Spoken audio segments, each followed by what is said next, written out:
Perfeito. Ok, estamos gravando. Hoje é dia 10 de 12 de 2021. Agora são 19 horas e 7 minutos. Estamos com o nosso quarto encontro síncrono da componente de Transformações da Matéria e Quantidade, do curso de Ciências da Natureza, campus Uruguaiana. Muito bem, minha gente. Então, muito bom estar aqui com vocês. Muito bom vê-los, tá? Mesmo que virtualmente. A sala já está bem representativa, o que é muito bom, tá?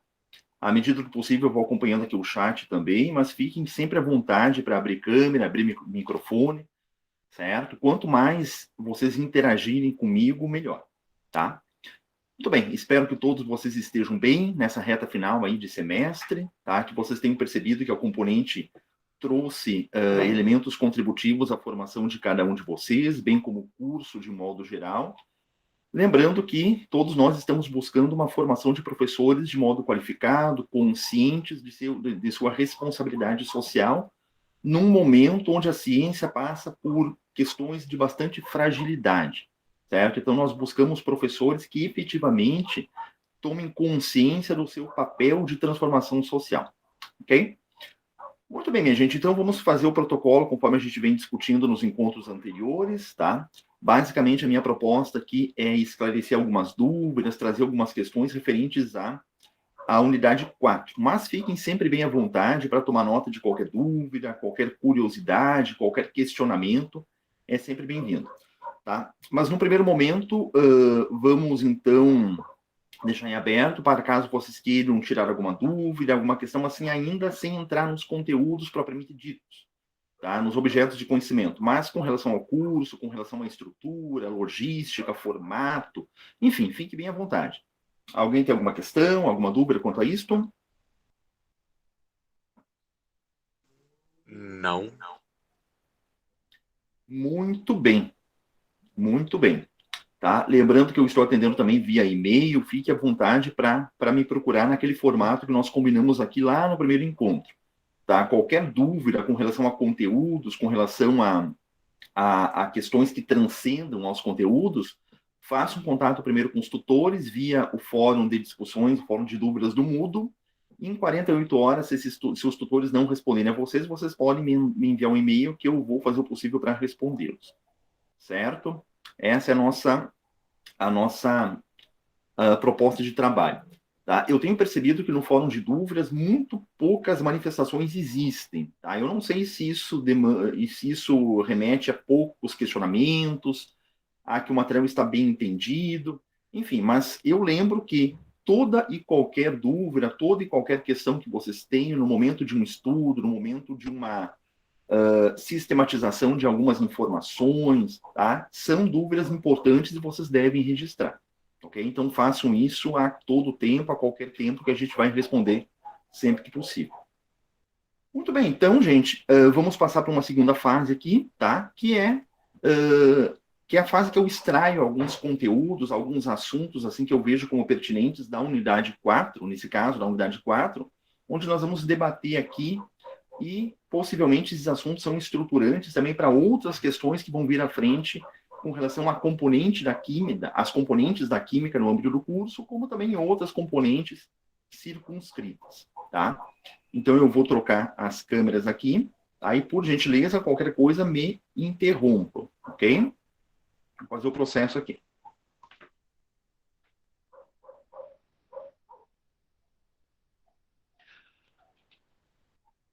Aqui. Confirme se vocês estão vendo, por enquanto, uma folha em branco. E aquele processo de sempre, tá? Fixem essa tela utilize um template que fixe essa tela no monitor de vocês ou no celular de vocês vão visualizar melhor. Ok? Conseguindo ver aqui, tá ok. Perfeito.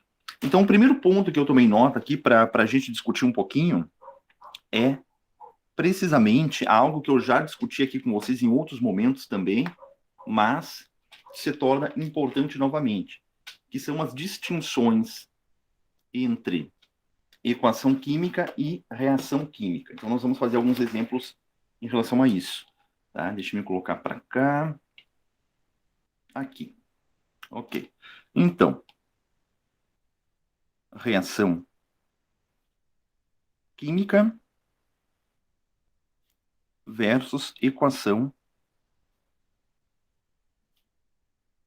química.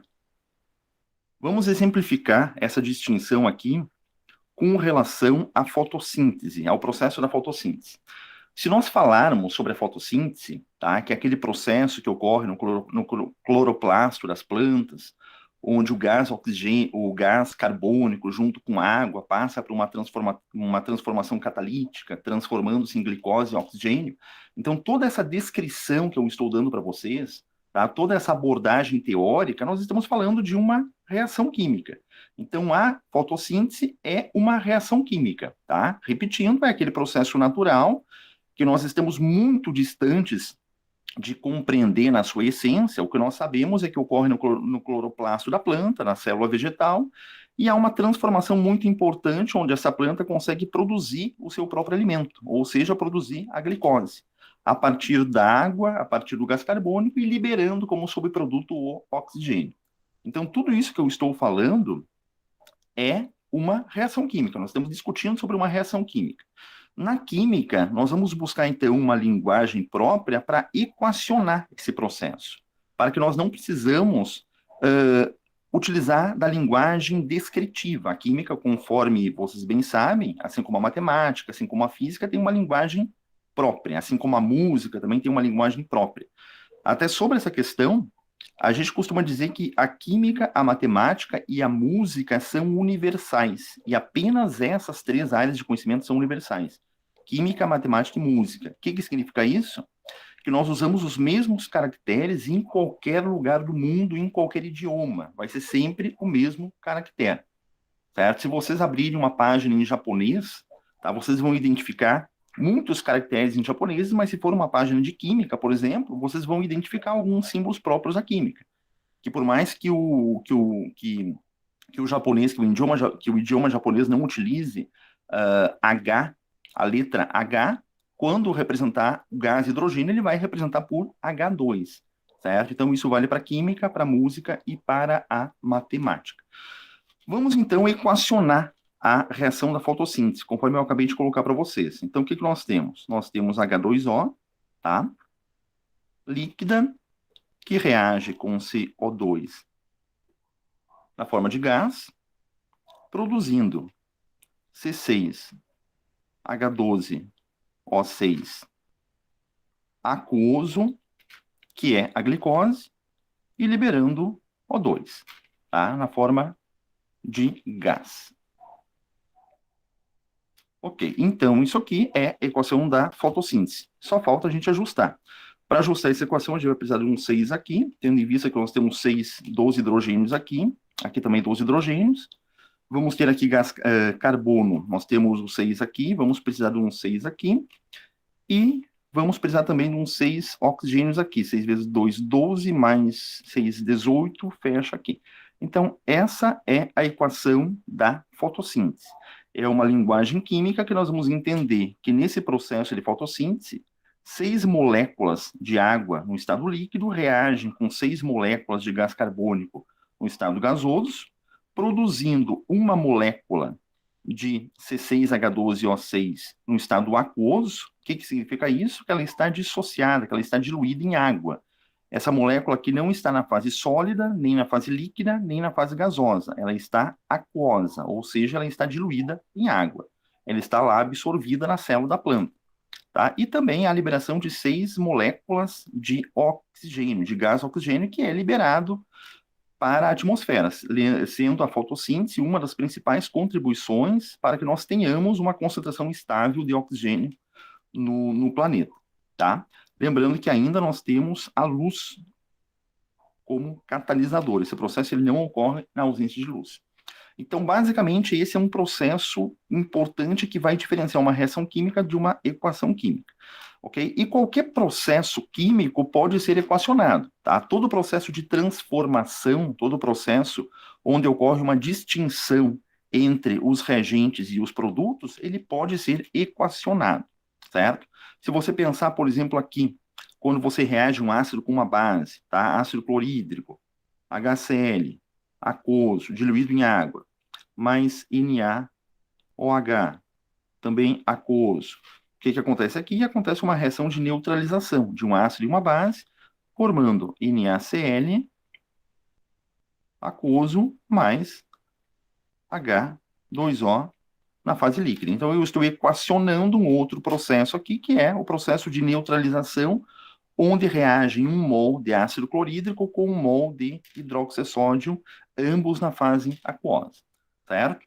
E qualquer outro processo químico, tá? Aqui eu estou equacionando dois processos químicos de natureza inorgânica, mas os processos de natureza orgânica também podem ser equacionados e vão ser de maneira muito similar.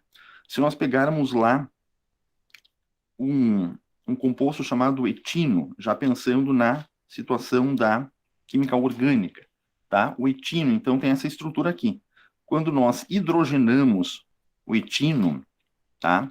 Adicionando ao etino duas moléculas de H2, o que vai acontecer? Vai acontecer uma quebra de duas ligações aqui, se formando o etano, que é essa estrutura aqui.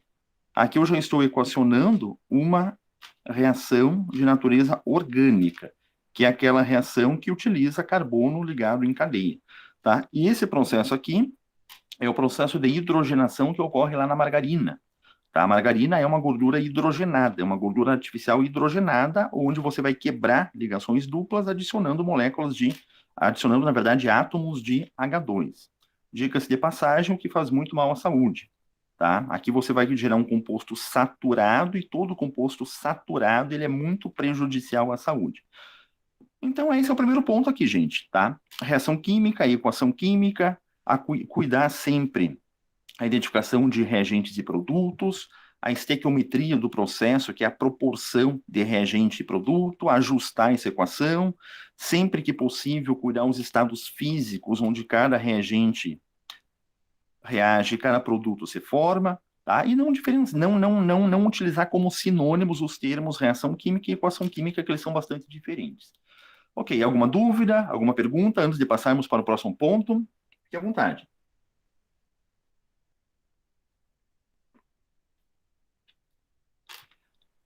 Muito bem, vamos então ao próximo ponto. Qualquer coisa, utilize o chat aqui que eu estou atento também.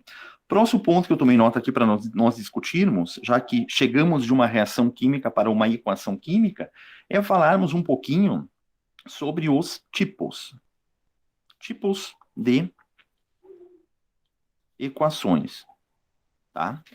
Tipos de equações. E aqui, de natureza inorgânica, que é o nosso foco de discussão desde o começo da componente curricular, visto que no próximo semestre nós vamos falar sobre a química orgânica, vocês vão ter uma componente no próximo semestre comigo, que são os compostos orgânicos, e aí nós vamos ter outras discussões, outras leis químicas que são particulares da química orgânica, tá? Se nós pensarmos na química como uma separação em dois eixos centrais, nós vamos ter certamente a química orgânica e a química inorgânica.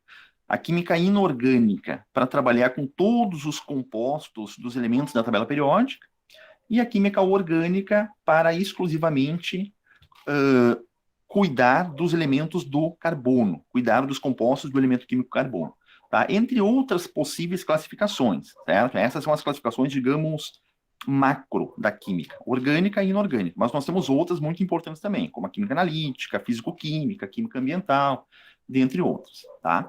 Mas a distinção mais grosseira, digamos assim, mais periférica da química é certamente a orgânica e a inorgânica. Então aqui vamos falar sobre alguns tipos de equações pensando na química inorgânica, tá?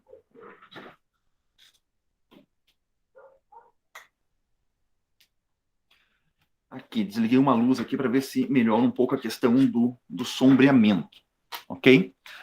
Então, um primeiro tipo aqui, tá? Vamos chamar de primeiro, tá? É a reação de síntese. O que acontece numa reação de síntese? Numa reação de síntese, você vai ter um reagente A reagindo com o reagente B, formando um reagente do tipo AB.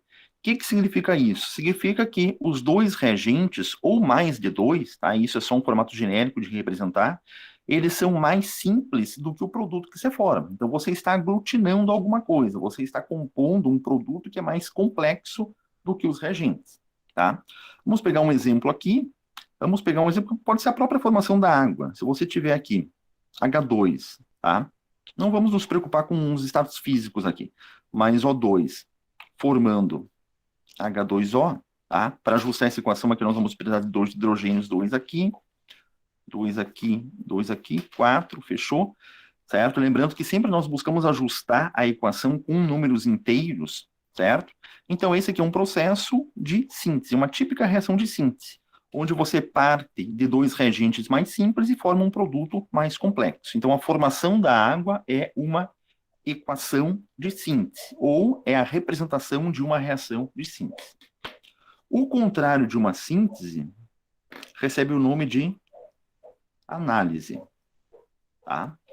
Vamos aqui pegar uma análise, como genericamente representar por AB, e a partir do AB, nós vamos ter um desmembramento formando A mais B.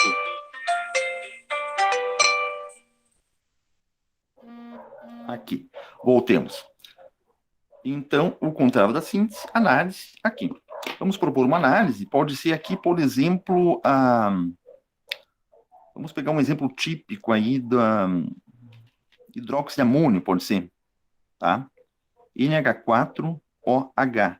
Hidróxido de amônio é um composto de laboratório bastante agressivo, bastante difícil de ser trabalhado, até justamente porque ele decompõe de maneira muito fácil.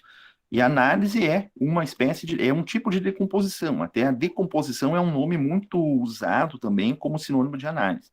Então, o que acontece? O hidróxido de amônio é uma base muito volátil que vai liberar amônia, NH3, mais H2O. Na verdade, quando você abre o frasco de hidróxido de amônio, você imediatamente começa a sentir um cheiro muito forte. Aquele cheiro muito forte é amônia sendo liberada. Então, a amônia está sendo liberada e no frasco vai permanecendo apenas o H2O. Então, essa decomposição da amônia aqui é um exemplo de reação de análise, onde o que está acontecendo? Ó? Você tem um reagente, que no caso aqui é o hidróxido de amônio, que é mais complexo do que os produtos formados. Certo? É exatamente o contrário da síntese, como eu disse a vocês. O terceiro caso aqui, que merece uma atenção bem particular, é o deslocamento, também conhecido como reação de simples troca. Tá? O que nós vamos ter aqui? A reagindo com B, C, formando AC mais B. Genericamente, o que está acontecendo aqui? O A está deslocando o B e ocupando o seu lugar nesse processo. Então, o A, por ser mais reativo, por ter uma reatividade maior, ele desloca o B, formando, então, o composto AC e liberando o B. Tá? O B que estava reagindo, que estava formando uma molécula junto com C, então ele é liberado. Vamos pegar um exemplo aqui, tá? Vamos pegar um exemplo bem típico aqui, que é quando você reage o ferro, tá? O metal ferro, com ácido clorídrico, tá? HCl. O que acontece aqui? O ferro é um cátion, tá? O ferro é um cátion metálico, assim como todo metal, é um composto que vai buscar um ânion para montar um composto, tá? E aqui nós temos uma competição, na verdade uma competição catiônica. O ferro, ele é mais reativo do que o hidrogênio. Então o ferro desloca o hidrogênio nesse processo, vai formar FeCl2 e liberar o hidrogênio ao final do processo, tá? Ajustando a equação, temos que colocar um 2 aqui, 2 hidrogênios, 2 cloros, ok, fechou. Então, o que está acontecendo aqui? O ferro, reagindo com ácido clorídrico, ele consegue, pela sua reatividade, deslocar o hidrogênio e formar a molécula de FeSL2, o cloreto ferroso, mais H2. Típico de reação de deslocamento, tá? Nós vamos falar no nosso próximo tópico, vamos detalhar um pouquinho mais esse deslocamento aqui, tá? E o quarto e último tipo de uma reação inorgânica é a dupla troca, que é talvez o tipo de reação mais comum na química inorgânica, que é quando você tem AB reagindo com CD, tá? E sempre que você analise uma molécula, tá? Qualquer molécula que nós estabelecermos na química inorgânica, você sempre vai ter um cátion, que é a parte positiva da molécula, junto com o ânion, que é a parte negativa. Então, positivo, negativo, positivo e negativo. A formação da molécula será assim. E a representação dessa molécula sempre ocorre onde você primeiro representa o cátion, seguido pelo ânion. Então, qualquer composto que eu analise aqui, tá? Sempre a primeira parte é o cátion, a segunda parte é o ânion. Ok? Então, essa molécula aqui é composta, tem mais de um átomo. Então, toda essa primeira parte aqui é um cátion e essa aqui é um ânion. Essa aqui é a mesma coisa, o hidrogênio é um cátion, o cloro é um ânion, tá? E o que que acontece? Essa dupla troca, como o próprio nome sugere, vai acontecer a inversão entre o cátion e o ânion, entre uma molécula e outra, tá? Então, aqui, ao invés de AB e CD, o cátion da primeira molécula vai reagir com o ânion da segunda, formando o AD, e o cátion da segunda molécula, lembrando que eu sempre começo pelo cátion, vai reagir com o ânion da primeira molécula, formando CB, tá? Então, genericamente, essa é a reação de dupla troca. Vamos pegar um exemplo concreto aqui. Eu já mostrei um exemplo antes para vocês, mas vamos pegar outro aqui. HF, ácido fluorídrico, reagindo aqui, pode ser com hidróxido de magnésio, MgOH2. O que você forma aqui? O hidrogênio, tá? É o cátion da primeira molécula, o fluoro é o ânion dessa primeira molécula. O magnésio é o cátion da primeira molécula, o OH é o ânion. Então, o que vai se formar aqui? Vai se formar MgF2, fluoreto de magnésio, mais H2O. Ajustando essa equação aqui, a gente vai precisar de 2HF aqui, magnésio, fluoro aqui, fechou, hidrogênio 2, 4 e um 2 aqui. Ok, então aqui nós temos um exemplo típico de uma dupla troca, tá? Aqui, permitindo mais uma entrada. Certo, minha gente? Então, toda equação inorgânica, ela vai ser ajustada em um desses formatos, tá? Nós vamos ter uma equação inorgânica como síntese, como análise, como deslocamento e como dupla troca. Todo o processo inorgânico ele vai se enquadrar em um desses casos aqui. Antes de nós falarmos um pouquinho mais sobre o deslocamento, tá? Alguém tem alguma pergunta, alguma dúvida? Algo que não entendeu aqui? Deixa eu verificar o chat. Certo, Guilherme, isso, né? Pode falar, Guilherme, fica à vontade. Professor, Pode alô? falar. Diga. Tá me ouvindo? Ah, sim, pronto. O senhor lembra se eu tirei uma nota aceitável na sua matéria? Guilherme, quem faz essas revisões são os tutores, tá? Ah, sim, sim. Eu Então, não, deixa eu não sei te responder, tá? Até eu deixa eu vou falar contar sobre essa questão. Pode falar. um fato científico. Eu fiquei... Bom, já faz praticamente 2 meses tô com meu filho doente em casa. Ele é um bebê de 1 ano e 2 meses já. Eu durmo 2 horas por dia, 3, quando muito. A minha cônjuge, ela trabalha em um horário inflexível. E quando eu realizei as avaliações da sua disciplina, eu não tinha estudado nada. Nada, nada, nada. Eu fui com as pernas tremendo. Mas eu usei o meu ensino fundamental. Bateram muito na tecla de que a gente devia estudar e estudar como se não houvesse amanhã. Porque a nossa realidade seria que muitos, provavelmente, vou repetir as palavras do meu professor, que muitos provavelmente morreriam por causa da bairro violento, isso e aquilo. Bom, os anos 2000 foram muito terríveis. Mas eu realizei os exercícios e eu reconheci muitas coisas familiares, mesmo não tendo estudado nada do conteúdo. Mesmo não tendo confiança bom, e eu consegui fazer. Então, isso significa que o conhecimento foi implantado com sucesso, mas não veio normal.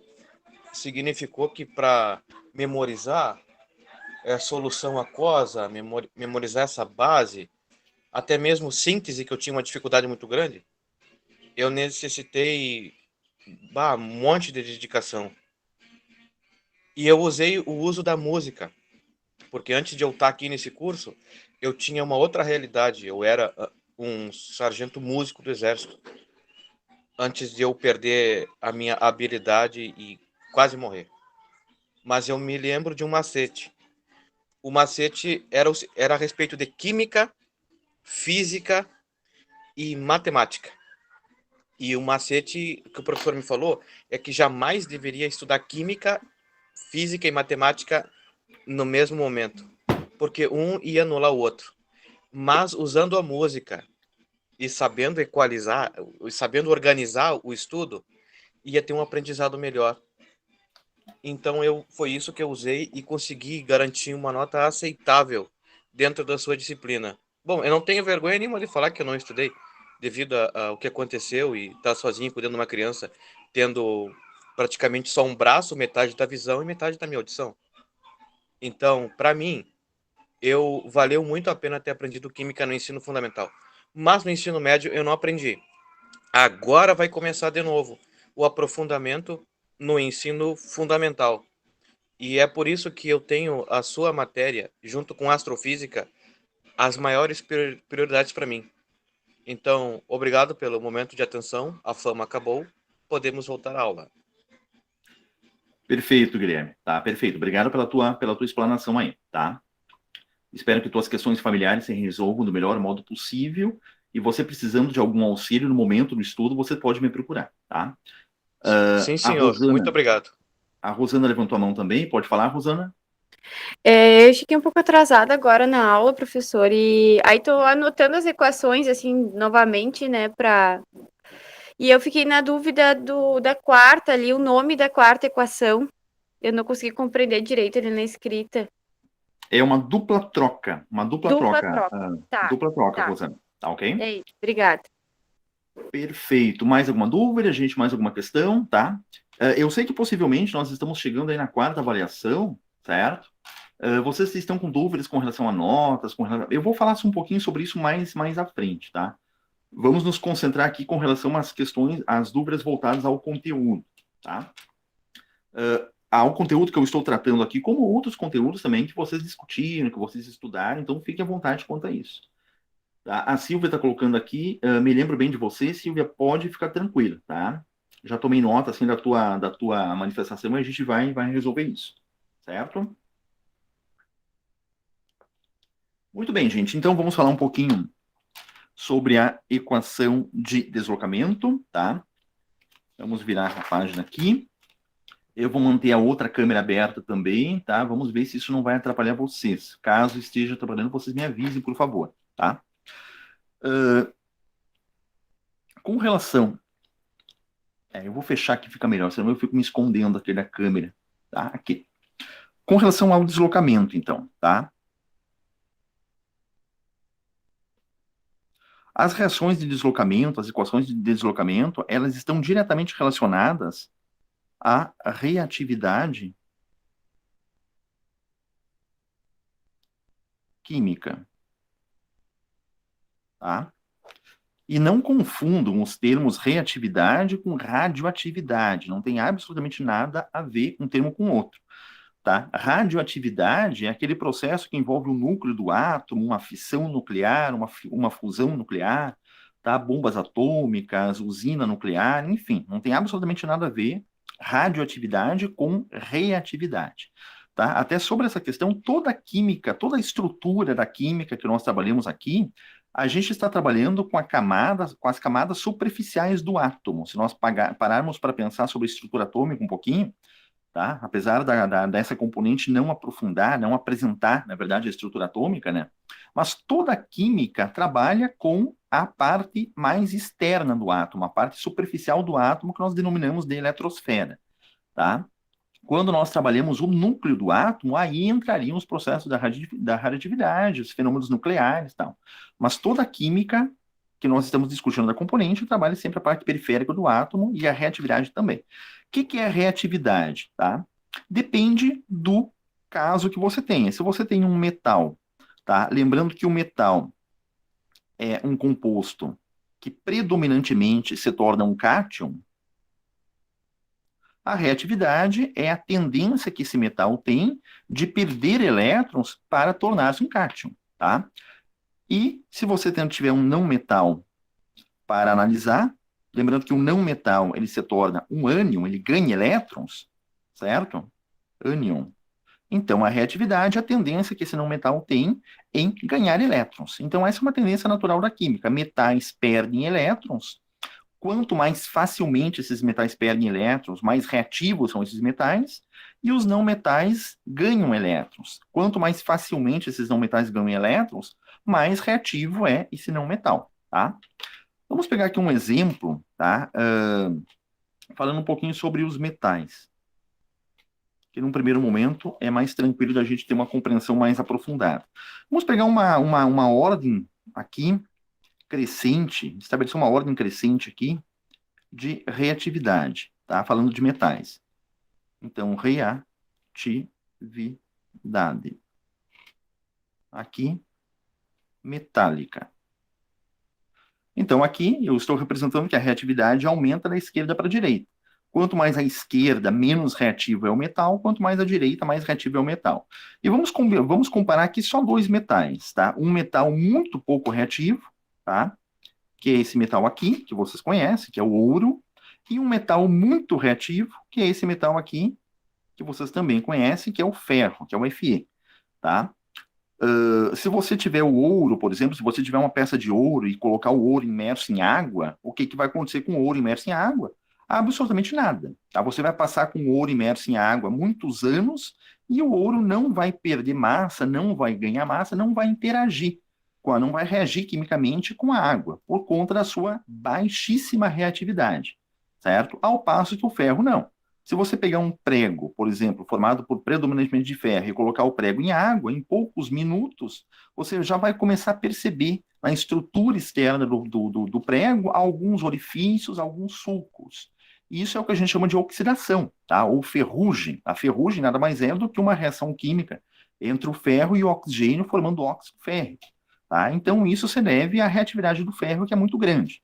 Então, aí a gente já consegue entender essa associação entre deslocamento e reatividade, bem como nobreza, que é outro conceito muito importante na química, nobreza. Quanto mais nobre for o metal, menos reativo é esse metal.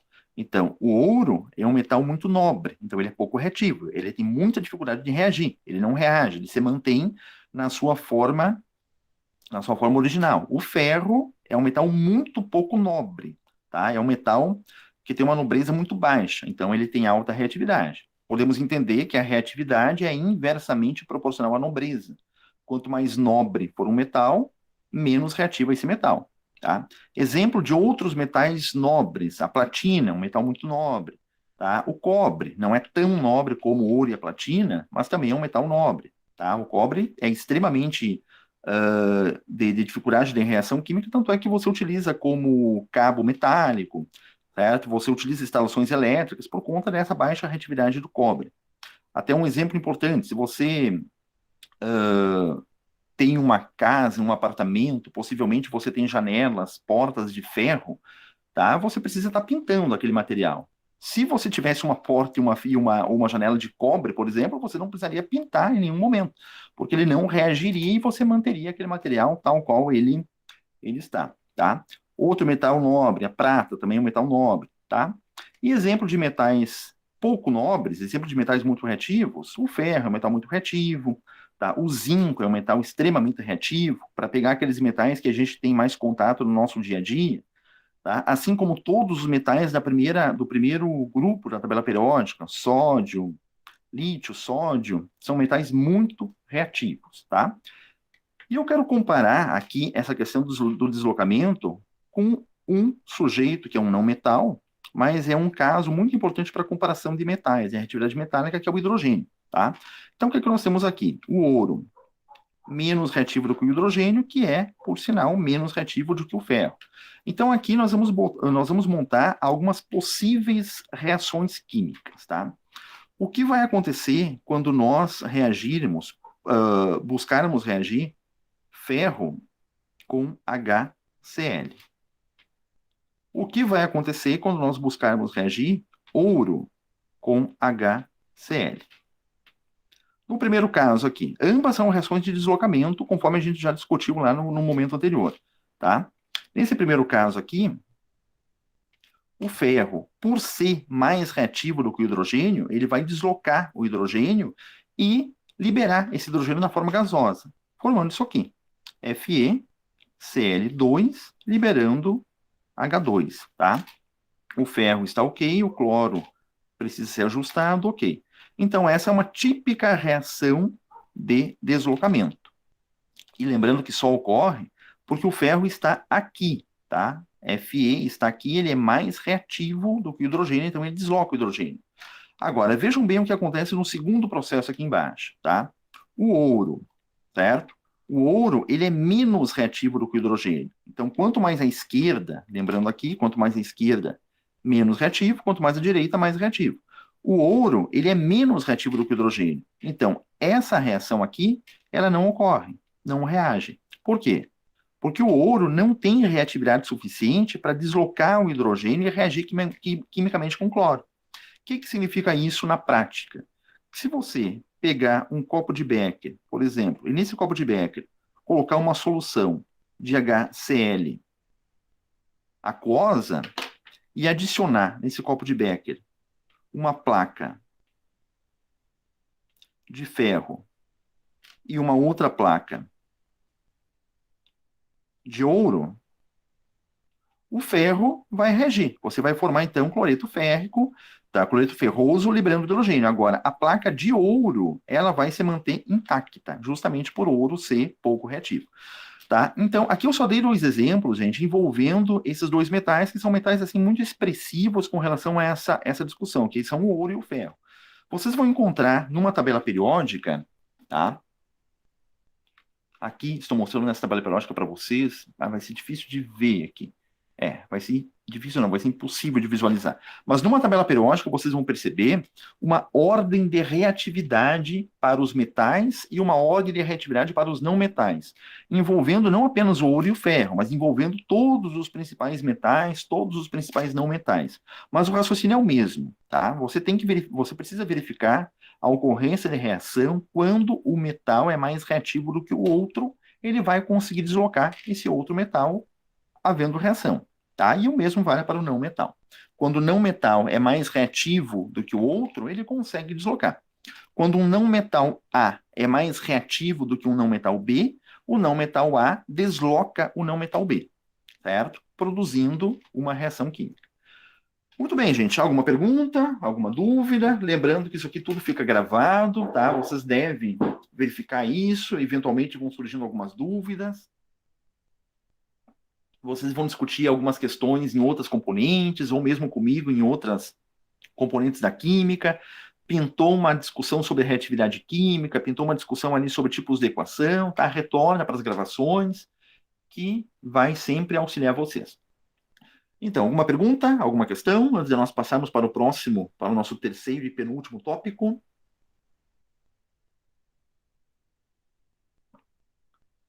Muito bem.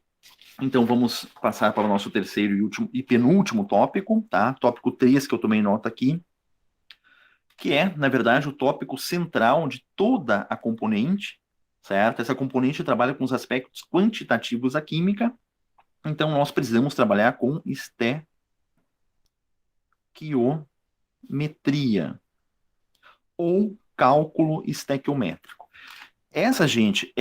Esse é certamente um conteúdo fundamental na química e muito negligenciado lá no ensino médio, tá? Principalmente no ensino médio, tá? O ensino fundamental não trabalha com estequiometria, o ensino médio sim, mas ele é muito negligenciado, até por conta da complexidade desse assunto. Nós percebemos, nós muitas vezes nos deparamos com processos, com metodologias, assim, para buscar modos alternativos, modos mais, digamos, aprazíveis de trabalhar com a estequiometria, visto a complexidade do assunto. Mas o professor de química precisa dominar profundamente o cálculo estequiométrico, porque vai partir desse domínio muitas manipulações teóricas e experimentais da química, certo? E a gente consegue, aos poucos, ganhando um conhecimento, ganhando um saber sobre o assunto, tá? Mas vamos então iniciar esse processo aqui. Vocês vão ser deparados com esse assunto mais à frente. A unidade 4 basicamente trabalha com a estequiometria, certo? Mas vamos buscar aqui um processo assim, um pouco mais simples, tá?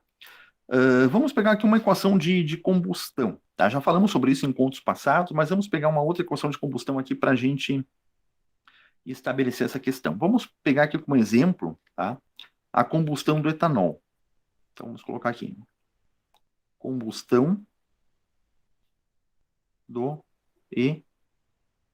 etanol, tá? Lembrando que falar sobre a combustão do etanol, que é aquela reação que o etanol reage com oxigênio, formando CO2, gás carbônico e água, você está falando sobre a reação química. Agora, nós vamos precisar equacionar esse processo. Então, o etanol, lembrando que o etanol é um composto orgânico, tá? Então, ele tem aquela estrutura lá. CH3, CH2OH. Esse aqui é o etanol, que é o único álcool que nós temos contato no nosso dia a dia. É o mesmo álcool da gasolina, é o mesmo álcool do frasco de perfume, é o mesmo álcool da bebida alcoólica. O único álcool que nós temos contato no nosso dia a dia é o etanol, tá? Etanol é o nome químico dessa molécula, muito conhecido também como álcool etílico. Álcool etílico é o nome vulgar, tá? Mas é o único álcool no nosso dia a dia. Quando nós pegamos o etanol, vamos equacionar aqui não a estrutura orgânica dele, não a fórmula estrutural, mas a fórmula simples, tá? A fórmula simplificada. Então, nós temos aqui C2, quantos hidrogênios? 3 hidrogênios aqui, mais 2 aqui, mais 1 aqui, H6 e 1 oxigênio. Ó, então, para equacionar o processo, nós podemos fazê-lo desse modo aqui. C2H6O, tá? Como eu quero propor uma reação de combustão, nós vamos reagir com O2. Lembrando que toda reação de combustão se formarão CO2 mais H2O. Quando você estiver em sistema aberto, tá? Que é o caso aqui. Ok? Não vamos nos preocupar com os estados físicos também. Não, é melhor. Vamos sim, tá? Vai ser melhor a gente entender esse processo também. Etanol líquido, oxigênio gasoso, tá? CO2 gasoso, H2O aqui na fase líquida. Muito bem, então aqui nós equacionamos o processo do etanol. Só falta o quê? Falta ajustar a equação.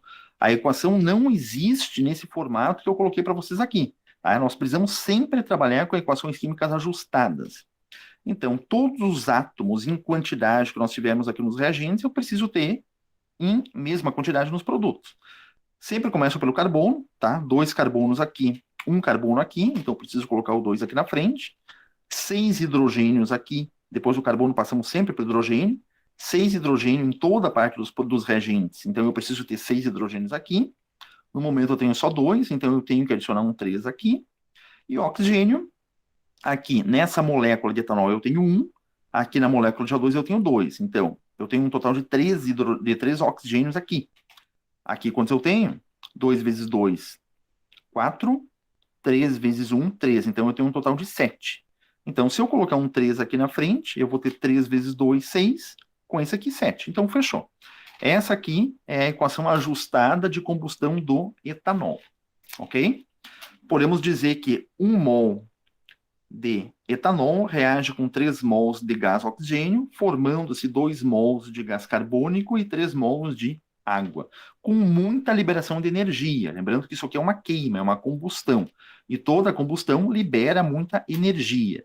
De onde vem a energia liberada? Vocês já pararam para pensar sobre isso? Você pega um frasco de etanol, tá? Pega um frasco de etanol, um certo volume desse etanol, lembrando que ele é líquido em CNTP, e você adiciona lá uma faísca elétrica. O que acontece? Ele começa a entrar em combustão. Entrando em combustão, você percebe que ele está liberando muito calor, muita energia na forma de calor. De onde vem essa energia? Essa energia é produzida? Essa energia não existia, está sendo produzida? Não. A energia não é produzida nem consumida, ela é só transformada, assim como a matéria. A energia que está sendo produzida, que está sendo liberada, melhor dizendo, ela vem da quebra das ligações químicas do etanol. Então, esse etanol aqui, tá, que eu já mostrei para vocês na sua estrutura, ele tem ali 2 átomos de hidrogênio, de carbono ligados, tá? Com várias ligações químicas que são quebradas nesse processo. Então, quebrando muitas ligações químicas, quebra aqui, quebra aqui, quebra aqui, quebra, quebra, você libera energia. Aquela energia que estava contida na molécula e é responsável pela manutenção molecular, é responsável pela estabilidade da molécula, ela é liberada no processo da quebra dessa ligação. E ela é liberada no processo da combustão. Enfim, mas não é sobre isso que eu quero falar. Eu quero falar sobre a estequiometria. O que nós temos aqui? Nós temos aqui, gente, alguns modos de trabalhar os aspectos quantitativos da química, tá? Algumas relações a fazer aqui. Uma delas é quando nós trabalhamos aqui com os valores em mols. Então, o que eu tenho aqui na equação? Eu tenho 1 mol de etanol, que reage com 3 mols de oxigênio, produzindo 2 mols de CO2, gás carbônico, e produzindo 3 mols de água. Então, essa primeira proporção aqui, essa primeira relação, tá, que eu estou estabelecendo aqui, é uma relação em mols, tá? Deixa eu pegar uma outra cor aqui. Então, essa aqui é uma relação em mols. Quando nós falarmos, então, numa relação estequiométrica em mols, nós temos essa relação aqui que os próprios coeficientes da equação nos mostram. Então, o número que você utiliza para ajustar a equação é o número de mols. Então, é a primeira relação que você tem estabelecido. Então, eu tenho 1 mol aqui de etanol que reage com 3 mols de oxigênio. Se eu, por exemplo, dobrasse a quantidade em mols aqui, para manter a proporção de reação, eu precisaria também dobrar a quantidade em mols aqui do segundo reagente. Outra relação muito importante aqui é a relação em gramas, tá? Então, mol, eu vou passar para gramas. Como é que eu faço isso? Vocês já devem saber fazer isso muito bem, tá? Nós temos na molécula 2 carbonos, cada carbono são 12 gramas, tá? Então, você tem aqui 24 gramas dos carbonos, 6 hidrogênios, cada hidrogênio é 1 grama, então mais 6, e você tem aqui 1 oxigênio. Cada oxigênio são 16 gramas, estou falando da massa molecular da molécula, tá? Melhor dizendo, da massa atômica do átomo que compõe a molécula. Então, o peso molecular da molécula de etanol é 46 gramas. Ok. Vamos então para a segunda molécula. Quando nós vamos buscar a massa da molécula, num primeiro momento, ó, esqueçam o coeficiente. Então, vamos esquecer o coeficiente aqui.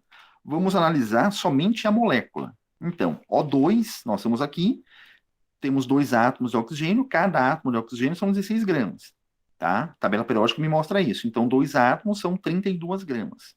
Então, qual é a massa molecular do O2? 32 gramas. Agora que eu vou verificar o que eu tenho na frente. Então, como eu tenho 3 na frente, eu vou multiplicar 3 vezes 32 gramas. E aí chegar em 96 gramas. Tá? Então, nessa reação de combustão do etanol, nós temos 96 gramas reagindo. Vamos então seguir aqui com CO2, tá? Esquece o coeficiente no primeiro momento. Então, o carbono são 12 gramas, tá? Cada oxigênio são 16 gramas, então 16 com 16, 32. Então, 12 mais 32, igual a 44. Qual é o peso molecular do gás carbônico? 44 gramas. Mas como eu tenho duas moléculas de gás carbônico aqui, eu tenho 44 vezes 2, eu tenho aqui então um total de 88 gramas. E a água, a mesma coisa. Esquecemos o coeficiente no primeiro momento. Cada molécula de água com 16 gramas de oxigênio e 2 gramas dos 2 hidrogênios são 18 gramas. Então, 18 gramas vezes 3 moléculas de água, resposta de 54 gramas. Então, isso que eu fiz aqui foi estabelecer a segunda relação quantitativa dessa equação, que é a massa que está reagindo. Então, a proporção em massa é 46 gramas de etanol, que reage com 96 gramas de gás oxigênio, produzindo 88 gramas de gás carbônico e 54 gramas de 54 gramas de água. E a massa, gente, é a única que vai fechar em relação à quantidade de reagentes e produtos. certo? Se você somar aqui 46 com 96, você deve encontrar um valor exatamente igual ao somatório de 88 com 54, tá? Ou seja, a massa de reagentes deve ser igual à massa de produtos, tá? Isso aqui, na verdade, é a lei de Lavoisier, tá? Ou lei da conservação de massa, tá? Vocês já devem ter escutado muitas vezes aquela famosa e célebre frase: na natureza nada se perde, nada se cria, tudo se Tudo transforma, se transforma. tá? Professor, Diga, Guilherme. ele refutou a teoria do flogisto, certo? Uhum. É, Certíssimo, Guilherme. Certíssimo. Lavoisier, entre outras ações importantes na química, ele estabeleceu uma outra teoria para explicar a combustão, uma teoria que não necessita da teoria do flogístico, tá? Essa frase que eu acabei de colocar para vocês, essa célebre frase, tá? Em teoria não foi dita por Lavoisier, mas o estudo de Lavoisier está muito próximo a essa conservação de massa, essa lei de conservação de massa, tá? Na verdade, o termo químico a esse princípio é a lei de conservação de massa. O que é importante é que a massa dos reagentes é sempre igual à massa dos produtos. Se você faz esse cálculo aqui e não fecha, você ajustou a equação de maneira equivocada, tá? Muito bem, vamos seguir aqui. Terceira relação que nós vamos estabelecer aqui nessa equação é o que nós chamamos de número de partículas, tá? Que aí nós vamos precisar da constante de Avogadro, que é aquele valor que você já deve ter escutado, lido, escrito, 6,02 vezes 10 na 23. Ou seja, sempre que você tem 1 mol de um composto, você tem um número de molécula que é 6,02 vezes 10 na 23. Eu não vou ter tempo de explicar isso para vocês agora, porque nós vamos ver isso mais à frente em outros componentes, tá? Mas o fato é que 1 mol de um composto, você tem essa quantidade de moléculas desse composto, tá? Aqui eu tenho 3 mols do composto, então eu não tenho essa quantidade de molécula de oxigênio, eu tenho 3 vezes essa quantidade. Então, 6,02 expoente 23 vezes 3, resposta de 1,806 vezes 10 na 24. Então, 1,806 vezes 10 na 24. Ok? Os produtos, eu tenho 2 CO2 aqui. Então, se eu tivesse 1 CO2, seria 6,02 vezes 10 na 23. Como são 2, 6,02 expoente 23 vezes 2, resposta de 1,204 vezes 10 na 24. 1,204 vezes 10 na 24, e aqui a mesma coisa, tá? São 3 moléculas, nós já fizemos esse cálculo aqui, então fechou 1,806 vezes 10 na 24. Essa terceira relação que eu vou estabelecer aqui é a relação denominada número de partículas. Número de partículas, porque tendo molécula, você está falando sobre moléculas. Tendo átomos, você estaria falando sobre átomos, tá? No caso aqui, todas são moléculas. Etanol é uma molécula, oxigênio é uma molécula, O2, gás, oxigênio é uma molécula, aqui também é uma molécula. Então, número de partículas. E a última relação, gente, a quarta e última relação envolvendo os cálculos estequiométricos é o que nós chamamos de volume molar, tá?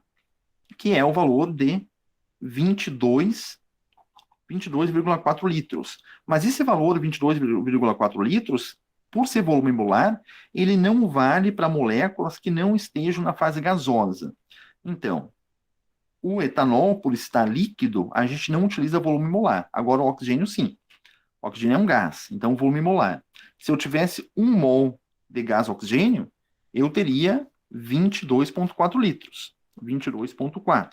Mas eu tenho 3 mols. Então, 22,4 vezes 3, resposta de 67,2 litros.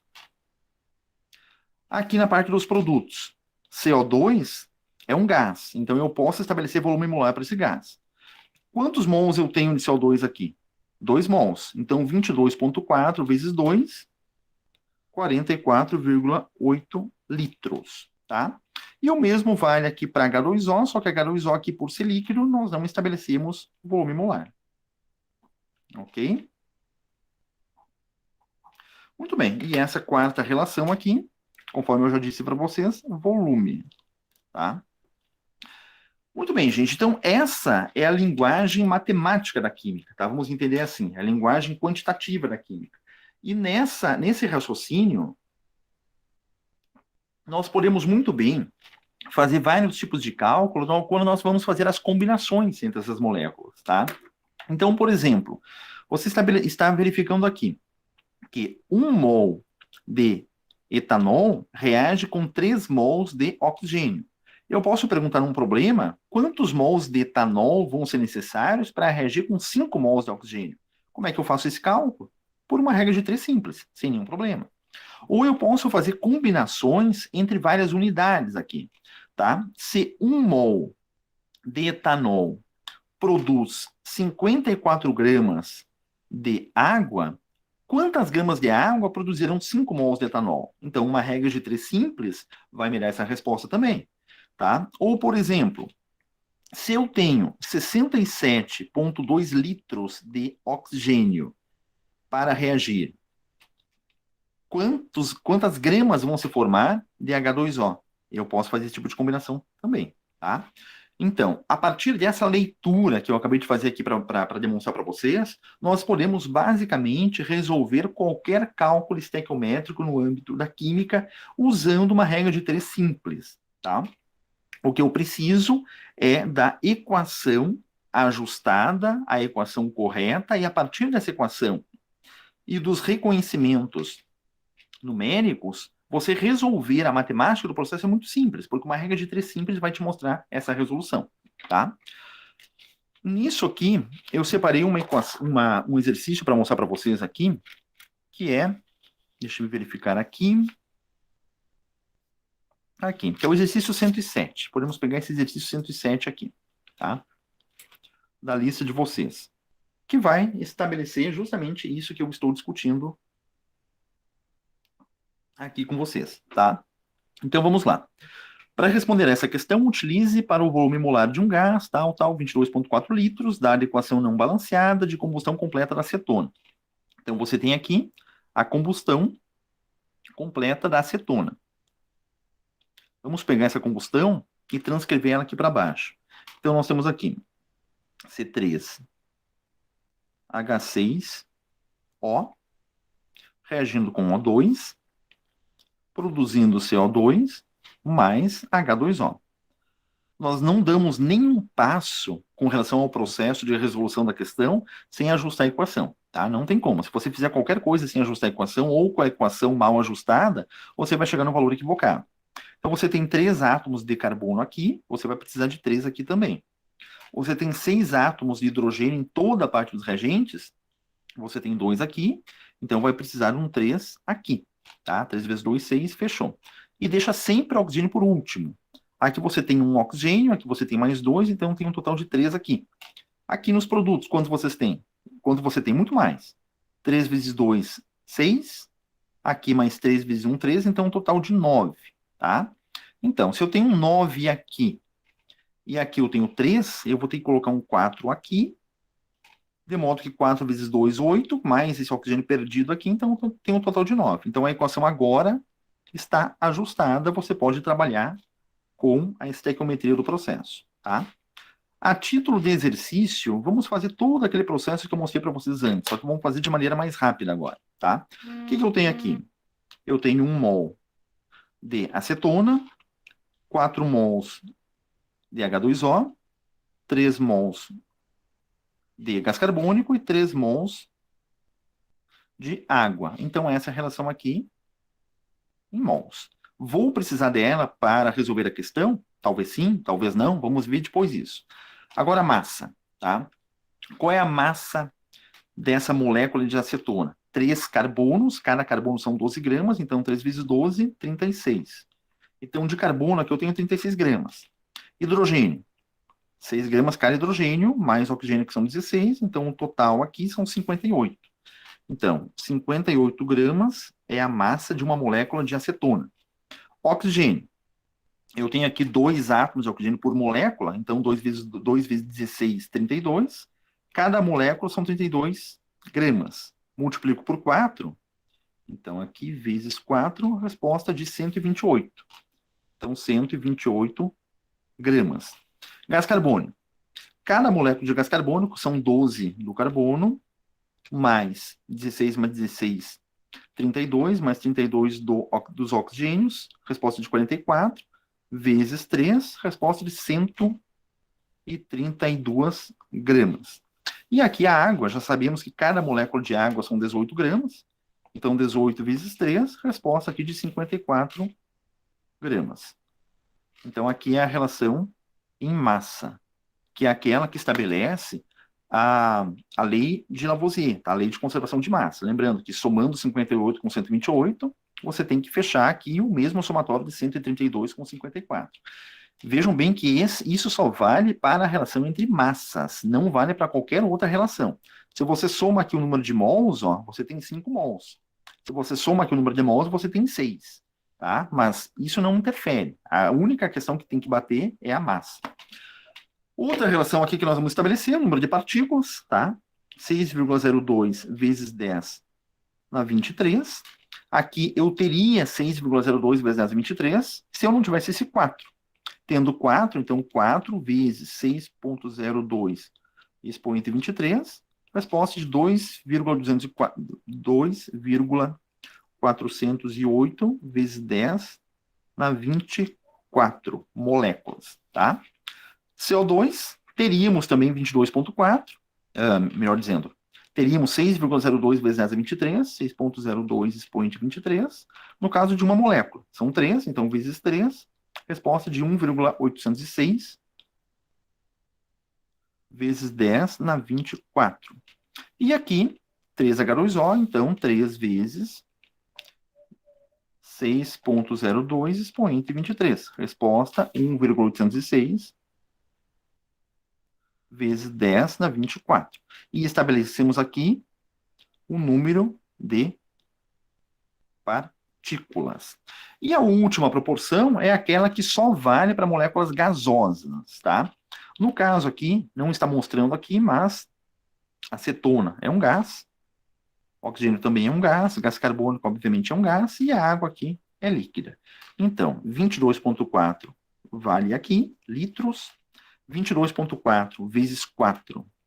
Então, 22,4 vezes 4, porque eu tenho 4 oxigênios aqui, 89,6 litros. Gás carbônico, 22,4 vezes 3 igual a 67,2 litros. E H2O, por ser líquido, ele não tem, tá? Não tem volume molar. Então, feito isso, gente, tá? Aqui relação em volume. Feito isso, você resolve qualquer cálculo envolvendo a estequiometria com uma regra de 3 simples, tá? Sem dificuldade de fazer isso, certo? O que você precisa fazer é a combinação correta. O que está sendo pedido aqui, ó? Qual é o volume de CO2 em litros obtido pela queima de 341 gramas de acetona? Quem que está sendo envolvido aqui? Está sendo envolvido o CO2 e a acetona. Então, vamos pegar esses dois aqui, tá? Aqui está a acetona. C3H6O. E que o outro que está sendo envolvido, o CO2, tá? Então, são as duas espécies químicas que estão sendo envolvidos nesse cálculo, ok? Quando o problema fala sobre o CO2, ele está falando em litros, está falando em volume. Então, do CO2, qual desses 4 valores que eu vou buscar aqui? Dos 4 valores que eu vou buscar é o valor em litros, porque o problema estabelece isso, porque o problema está se referindo ao CO2 em litros. Então, 67,2 litros. Quando o problema trata da acetona aqui, ele trata da acetona em gramas, em 341 gramas. Então, nós vamos buscar aqui com relação à acetona, desses 4 valores possíveis, o valor em gramas, que é 58. E aqui eu vou entender que a cada 58 gramas de acetona que sofre combustão, 67,2 litros de gás carbônico são liberados. E vejam bem que essa primeira relação da regra de 3 simples que eu vou propor aqui é uma relação que não vem do problema, é uma relação que vem da equação. E isso vai valer para todo o cálculo estequiométrico. Todo o cálculo estequiométrico vai iniciar na sua primeira linha da regra de 3, não com valores do problema, mas com valores que você vai obter a partir da equação. Agora eu vou para o problema. O que o problema diz? Qual o volume de CO2? Então eu não sei. X. Obtido pela queima de 341. Nossa, estou ficando gago. Pela queima de 341 gramas de acetona. Então esse valor, 341 gramas. Olha a dificuldade do processo agora de resolver. Ou seja, o que nós vamos ter aqui? Nós vamos ter 67,2 vezes 341 igual, dividido por 58, resposta de 395,08. Então, 395,08, o que? Gramas de quem? Melhor dizendo, o que? Litros, tá? Litros, o X está aqui, então é litros de quem? De CO2. Então, essa é a minha resposta. E vejam bem aqui que nós, numa regra de 3 simples, nós podemos e devemos combinar unidades diferentes. A partir de uma determinada massa em gramas, eu posso obter um determinado volume de CO2, porque a equação me mostra isso. O que eu não posso fazer matematicamente é, numa mesma coluna, colocar unidades diferentes. Então, é a única coisa que eu tenho que cuidar. Se eu estou trabalhando com a massa de acetona, eu preciso aqui embaixo continuar trabalhando com a massa de acetona. Se eu estou aqui trabalhando com litros, com volume de gás carbônico, o X aqui também vai dar em litros. Tá? Então, combinações numa mesma coluna eu não posso fazer. Agora, combinações em uma mesma linha eu posso e devo fazer. De onde eu vou obter esses valores? Da equação. Então, não é incorreto, muito pelo contrário, é absolutamente correto falar para vocês que de 1 mol de acetona, 67,2 litros de gás carbônico são liberados. Ou, de 22,4 litros de acetona, você produz 3 mols de água. Ou, de 6,02 vezes 10 a 23 moléculas de acetona, você produz 132 gramas de gás carbônico. Ok? Então, são as relações possíveis de ser feitas. Muito bem, gente. Alguma pergunta? Alguma dúvida aqui antes de nós passarmos para um quarto e último ponto de discussão? Pode falar, Guilherme. Também. Oi, eu estava aqui vendo o senhor fazer esse cálculo e surgiu a dúvida sobre, o senhor sabe a reação que acontece entre aquele, me esqueci os nomes dos materiais, mas eles são colocados num recipiente e acontece uma super reação com que cria uma massa monstruosa e sai para fora tipo uma anaconda. O senhor sabe ao que eu me refiro, não sabe? Sei sim. É o mesmo tipo de cálculo? Vai calcular aquela coisa horrível? Sim. Aquilo ali a gente chama de tromba de elefante, tem outros nomes assim bastante, é uma reação bastante didaticamente assim bastante usada. Você vai utilizar ali um composto de potássio, qualquer composto de potássio e água oxigenada concentrada. Sim. Tá? No fazer isso, você tem uma liberação muito violenta de H2, tá? De hidrogênio. Esse hidrogênio ele vai condensar na água e vai fazer um processo assim bastante característico, tá? Aumentando a massa, aumentando o peso daquilo? Não aumentando a massa. A massa se mantém, né? Na verdade, aumenta o volume, tá? Então quer dizer que se aquilo reagir ao ponto de cobrir uma sala inteira, ainda vai ter o mesmo peso? Exatamente isso. Tá? Lembrando que toda reação química ocorre sempre com manutenção de massa. O que pode alterar e vai alterar é volume. Quando você tem um gás liberado numa reação química, você naturalmente aumenta muito o volume, porque o volume gasoso ele é muito maior do que o volume líquido, que é muito maior do que o volume sólido. Agora, a massa é a mesma. Tá? A gente costuma dizer que se você pega, por exemplo, uma vela, tá? Você pega uma vela e você queima a vela, tá? Você Você queima a vela. O que acontece? Vai acontecer, vai passar algum tempo e você vai perceber que muito pouco resquício, resíduo da vela ficou, permaneceu. Tá um resíduo de carbono lá no final, no recipiente. Isso acontece com perda de massa? Não, a massa é a mesma. Se você fizer isso em sistema, eu conseguir fazer isso em sistema fechado, em um laboratório, você vai perceber que o volume liberado de gás, tá, de gás carbônico e vapor de água produzido tem a mesma massa da parafina da vela. Tá? O que você diferencia é volume. A massa é sempre a mesma. Tá? Ah, entendi. Muito obrigado. E você pode falar? Professor, eu fiquei na dúvida se o senhor poderia retomar de novo do cálculo da massa ali do H2O, 3H2O, porque eu tinha feito diferente nos valores, porque eu fiz o hidrogênio e depois o oxigênio. O hidrogênio em duas moléculas de hidrogênio vezes 3, depois mais os 16 do hidrogênio, do oxigênio. Sim. Aqui, Lúcio, ó, sempre que você tem uma molécula, tá? No caso H2O, tá? Você sempre calcula primeiro a massa da molécula. Esquece o número que está na frente. É o modo mais, digamos, eficiente que vai te reduzir as tuas dúvidas quanto a isso. Porque no caso aqui, nós temos uma molécula simples, tá? Mas nós poderíamos ter uma molécula muito complexa aqui. Poderíamos ter uma proteína, poderíamos ter um composto, um complexo, que teria muitos átomos aqui e poderia confundir esse processo, tá?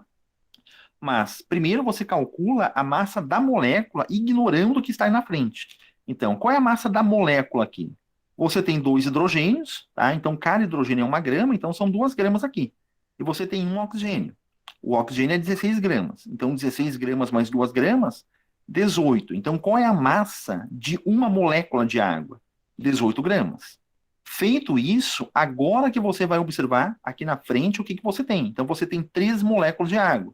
Então, 3 vezes 18 gramas, fecha 54 gramas, tá? Se você fizer esse cálculo por outros meios, você deve encontrar também 54 gramas. Mas as chances de confundir são maiores. Ok, Ilse? Sim, sim, compreendi agora. Muito obrigada. Você tem, por exemplo, ali um ácido sulfúrico, por exemplo, tá? H2SO4. Essa aqui é a molécula de ácido sulfúrico. Vamos supor que você ajuste uma equação e você perceba que existem ali 6 moléculas de ácido sulfúrico. Então, o que você vai fazer? Primeira coisa, você vai fazer a massa molecular, calcular a massa molecular do ácido sulfúrico. Aqui, eu lembro de cabeça que são 98 gramas. Você calculando hidrogênio, os 2 hidrogênios, mais um enxofre, mais os 4 oxigênios, você chegaria em 98 gramas. Tá? Agora que você vai ver o que está na frente. 6. Então, você vai multiplicar ali 6 vezes 98, chegando em 588 gramas. Então, essa massa aqui seria de 588 gramas. Tá? Mas essa é a estratégia assim, mais eficiente. Sempre calcular primeiro a massa atômica da molécula e depois multiplicar. Porque se você fizer átomo por átomo, você vai ter problema no fazer isso. Tá? Aí, se você fizer átomo por átomo, teria que fazer 6 vezes o hidrogênio, melhor dizendo, teria que fazer 6 vezes 2, 12. Então, teriam aqui 12 hidrogênios, teria aqui 6 vezes S, então 6 enxofres, e teria aqui 6 vezes 4, 24 oxigênios. Então, daria o mesmo resultado, mas por um caminho mais longo e mais tortuoso. Ok, minha gente, mais alguma pergunta? Mais alguma dúvida? Vamos passar para o nosso quarto e último ponto teórico, que eu tomei nota aqui. Ponto 4, tá? Que eu estou chamando aqui de tópico.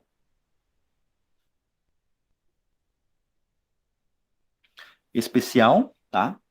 Hoje nós podemos falar aqui um pouquinho sobre estabilidade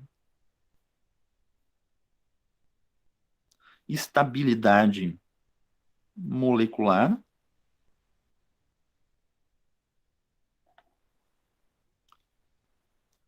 e respiração, que é um processo muito importante, muito interessante.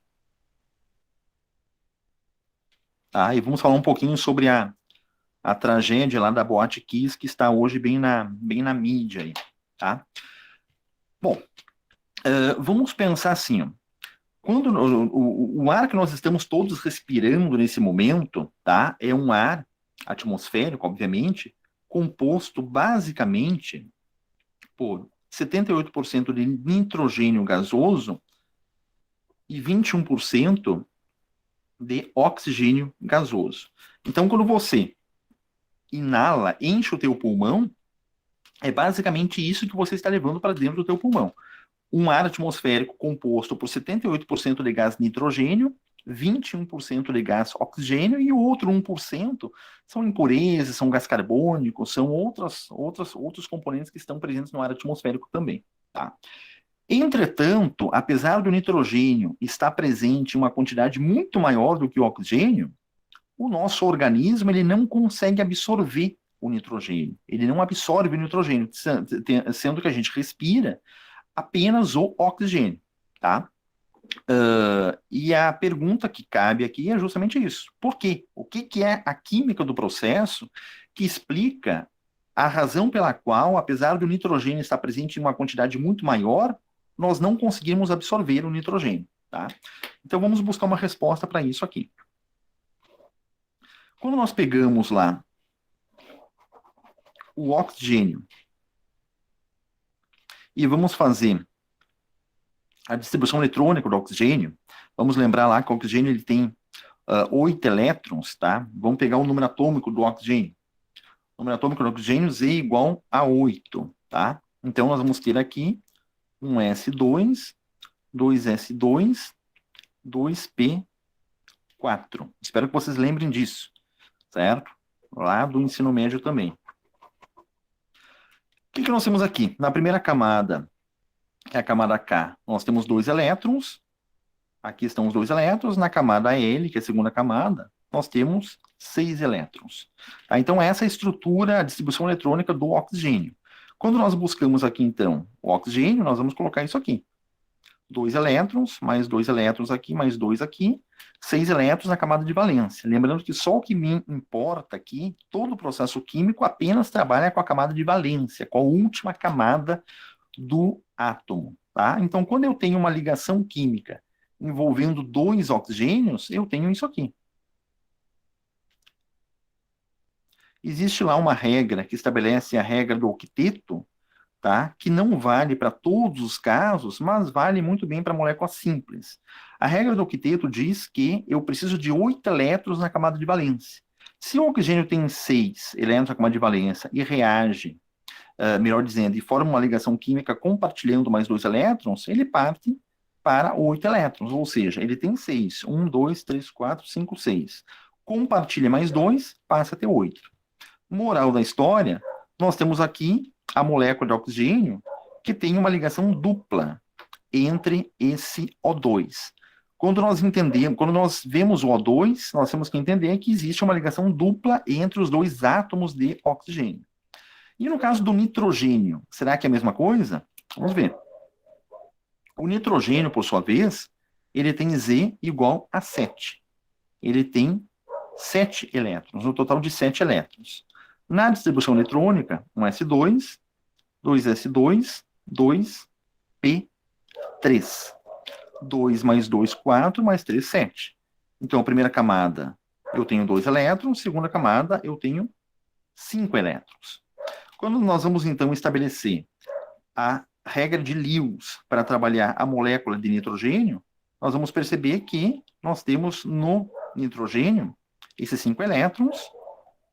E como que eu vou fazer para manter 8 elétrons na camada de valência do nitrogênio? Se o oxigênio tinha 6, ele precisou compartilhar 2 para ficar com 8 elétrons. O nitrogênio tendo 5, ele precisa compartilhar 3 para ficar com 8 elétrons também. E acontece isso aqui. Sendo assim, nós temos na molécula de N2 uma ligação tripla entre esses 2 átomos de nitrogênio. O fato de nós termos uma ligação dupla entre os 2 átomos do gás oxigênio e uma ligação tripla entre os dois átomos do gás nitrogênio fazem uma diferença crucial no processo de absorção fisiológica desse gás, tá? Ou seja, no caso do oxigênio, essa ligação dupla estabelece uma distância entre esses átomos, uma distância atômica.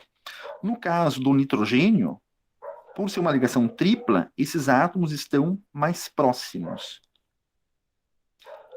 O que é o processo da absorção, o processo da respiração? No processo da respiração, você tem uma estrutura aqui, tá? Uma estrutura muito complexa, que é a hemoglobina. A hemoglobina é uma molécula à base de ferro, 2+ e 3+, que é a molécula responsável pelo processo da absorção. Então, quando você inala oxigênio, o que a hemoglobina vai fazer? A hemoglobina vai lá e vai quebrar essa ligação aqui, de modo que você vai ter um processo de respiração a nível atômico. Então, a hemoglobina quebra a molécula de O2 e absorve átomo por átomo. E esse é o processo da respiração. Cada átomo de oxigênio é levado para todas as células do teu organismo, porque são todas as células que respiram. O processo da respiração começa no pulmão, nos alvéolos do pulmão, mas o oxigênio é transportado via sangue, via hemoglobina, para todas as células do teu corpo. E justamente essa distância entre os átomos aqui que permite que a hemoglobina venha aqui e forme ligações químicas forme complexos, na verdade, com cada átomo do oxigênio, certo? De modo a quebrar essa ligação aqui. No caso do nitrogênio, o nitrogênio não é quebrado pela hemoglobina, porque esses dois átomos estão muito próximos, eles estão muito juntos. Então, o nitrogênio entra no teu pulmão na forma de N2 e ele vai ser exalado também na forma de N2. Ele não vai ser absorvido pelo teu organismo, tá? No caso da boate Kiss lá, entre outros compostos, o que se formou naquela queima, daquele revestimento acústico, daquela espuma lá? Sem nenhuma dúvida, se formou CO, essa molécula aqui, que é o monóxido de carbono. E o monóxido de carbono não precisaria nem da espuma para ser formado, na verdade. Toda combustão em sistema fechado, em ambiente fechado, vai produzir esse gás aqui, porque você diminui a quantidade de oxigênio. E lembre-se que no encontro passado eu falei para vocês que a disponibilidade de oxigênio está diretamente relacionada ao que você produz. Se você faz uma combustão em sistema aberto, você não produz CO, você não produz monóxido de carbono, porque você tem uma alta disponibilidade de O2, então você sempre produz CO2. Agora, toda queima em sistema fechado, o que acontece? Acontece que você diminui a quantidade de oxigênio disponível e você começa a produzir esse gás aqui, que é altamente tóxico. E por que esse gás aqui é altamente tóxico? Porque, literalmente, gente, esse gás aqui, ele é mais reativo do que o oxigênio.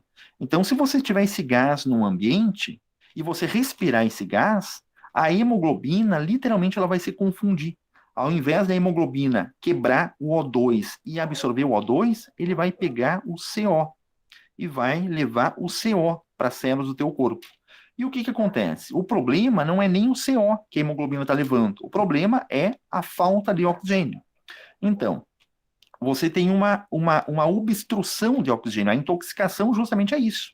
A intoxicação é uma molécula que a hemoglobina vai transportar para as tuas células que não é oxigênio. Então, se você tem uma molécula mais reativa do que o oxigênio, ao invés de pegar oxigênio, a hemoglobina vai pegar essa outra molécula e vai fazer esse transporte.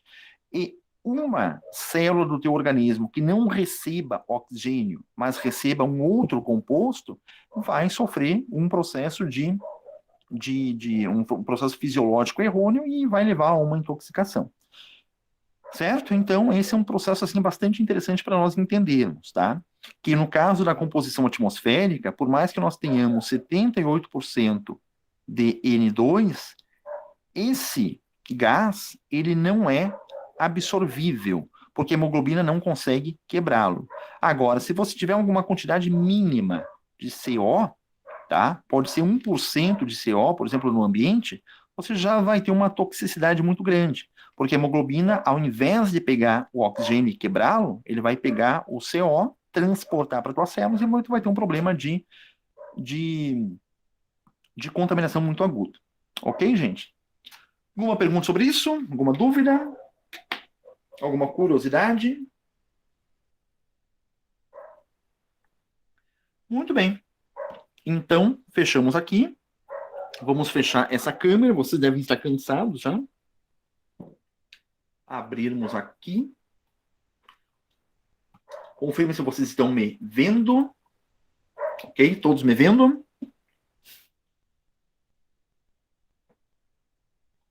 Confirme, por favor. Estão aí ainda?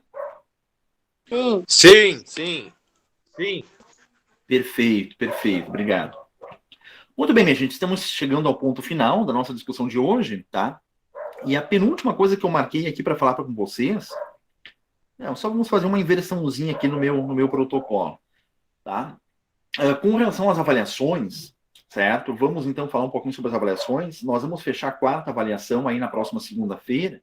Eu espero que vocês tenham conseguido fazer essas 4 avaliações, tá? A minha proposta, a minha intenção é na próxima quarta-feira disponibilizar no Moodle o feedback, o resultado dessas avaliações, certo? De modo que vocês vão ter 48 horas para identificar no Moodle alguma inconsistência e se reportar a mim, tá? Aí vocês podem se reportar direto a mim e não aos tutores, porque eu que vou fazer esse fechamento da componente, certo? Então, recapitulando, na próxima quarta-feira eu vou colocar lá no Moodle uma planilha com o resultado das 4 avaliações. E você percebendo alguma inconsistência, alguma questão que o próprio sistema se equivocou, tá? Que o processo automatizado não funcionou bem, você se reporte a mim e eu vou dar 48 horas porque eu pretendo fazer esse fechamento até a sexta-feira. Ok? Natanael, pode falar? No 3, nesse último, teve 2 questões ali que já ficou... Fala um Teve pouquinho uma mais alto, coisa. por favor, Natanael. Oi, no questionário 3, esse último que a gente fez, numa questão ali que a alternativa nenhuma das alternativas é correta, ali eu marquei e ele dá como errada. E aí, e aí diz que é a certa resposta. Então é um errinho que tem ali no sistema. Perfeito, também Natanael. É um problema de sistema, tá? Eu vou pedir para você me enviar um e-mail relatando isso, certo? Tá. Que todo o e-mail que eu estou recebendo, tá? Com relação a esse problema do sistema, tá? É o problema do gabarito do Moodle lá. Também certo? foi anulado. Teve uma Eu questão que foi anulada desse questionário 3 aí que o doutor Ricardo mandou por mensagem pra gente. Aí eu acho que esse questionário 3 vai ficar... Todo mundo vai ficar com um acerto dessa, né? Isso. O que eu quero garantir para vocês, gente, é que vocês não vão ser prejudicados em relação a nenhum problema quanto a isso, tá? Todo problema de questão, todo problema de inconsistência do sistema lá, você ganha a questão como certa, tá? Se você está com alguma dúvida quanto a isso, me envia um e-mail relatando a dúvida, o meu problema está no questionário 2, a questão 7, tá? E eu vou lá na planilha verificar a justificativa que você está dando, vou lá na planilha e vou fazer o ajuste final. Tá? Mas quero garantir para vocês que, obviamente, ninguém vai ficar com nenhum problema, ninguém vai ser prejudicado em relação a isso. Maiara, perdão, pode falar, Maiara. Boa noite, colegas, professor. Professor, teria a possibilidade de colocar um gabarito de todas aquelas questões que o senhor passou para nós? Tenho possibilidade de fazer isso sim. Mas vocês não têm um gabarito no próprio Moodle, Maiara? Porque a princípio, quando você fecha, você vai ter... Não. Perdão, professor, não é as questões avaliativas, é aquelas outras que o senhor passou para a gente acompanhar a matéria. Não, nenhuma possibilidade, Maiara. Não tenho gabarito dessas questões, tá? Há alguma dúvida com relação à resolução da questão, você pode me procurar por e-mail que eu vou conseguir responder para vocês se está correto ou não, tá?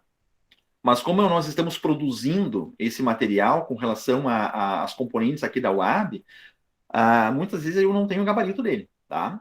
Porque nós temos um problema muito sério aqui na UAB, da Unipampa, gente, que nós temos que atuar como professores formadores e conteudistas, certo? Porque nós temos apenas 2 professores conteudistas em toda a Unipampa. 2 professores conteudistas, e nenhum é da Química. Então, o meu papel é eu sou um professor formador. Então, a minha função é justamente isso que eu estou fazendo com vocês aqui. Mas, além disso, eu tenho que também produzir o conteúdo. Certo? Então, a gente está um pouco apressado, correndo atrás para produzir esse conteúdo, Mayara, de modo que eu não tenho esse gabarito pronto ainda. Tá? Ok, então, muito obrigada. Certo, Mayara. Pode me procurar alguma dúvida que você tenha pontual em alguma questão. Gabriela, pode falar? Boa noite, colegas, professor. Uma dúvida, nós vamos ter estequiometria durante o curso, outras disciplinas? Algumas pinceladas, Gabriela. Algumas pinceladas, mas a parte central da estequiometria é nessa componente agora. Tá bem, muito obrigada. Eu posso até complementar minha resposta, que nós vamos aplicar a estequiometria em outros conteúdos, em outras componentes, tá? Mas não apresentar novamente a estequiometria. Então, eu gostaria muito que vocês concentrassem atenção muito intensa na estequiometria agora, para fazer identificações, para resolver os exercícios de maneira bastante cautelosa, buscar entender, buscar um entendimento daquilo que está sendo posto, visto que a estequiometria é um objeto de conhecimento central, fulcral ao entendimento que vocês vão fazer na química. Mais alguma questão, gente? Sobre as questões estruturantes do curso, da componente? Só retomando, então, até a próxima quarta-feira, eu pretendo postar no Moodle a planilha com o resultado das 4 avaliações, certo? Eu vou dar até sexta-feira para que vocês verifiquem alguma inconsistência, entrem em contato comigo, para que eu tenha tempo de fazer esse ajuste lá na planilha. Muito bem, minha gente. Então, vamos fechar aqui, tá? A última questão que eu marquei aqui para vocês, visto que esse é o nosso último encontro deste ano, é a apresentação dos meus livros, tá? Que é o que eu vou mostrar agora. Ilse, pode falar.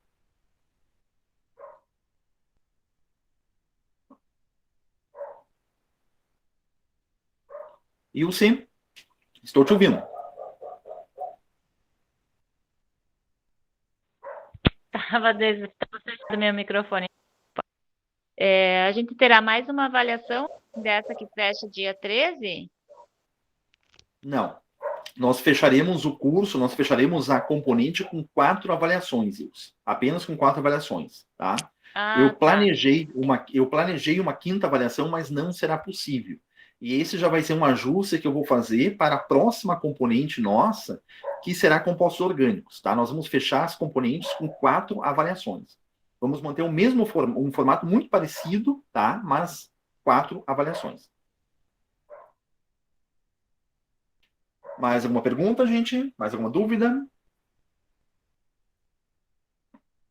Deixa eu ver se tem alguma coisa no chat.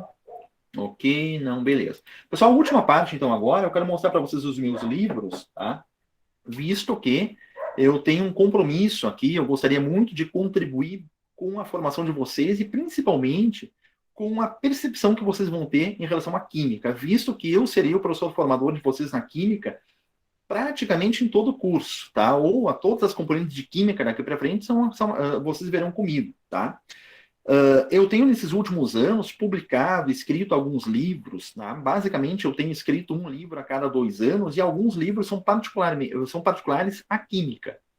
E eu gostaria muito que vocês, na medida das possibilidades, se aproximassem desse material, me procurassem via e-mail, fazendo perguntas, tirando dúvidas, tá? Então, eu separei aqui os 3 últimos livros publicados para que vocês tenham uma ideia do que eu estou falando, tá? Esse livro aqui, deixa eu me apresentar para a câmera aqui, aproximar da câmera, Atividade Experimental Problematizada, AEP, tá?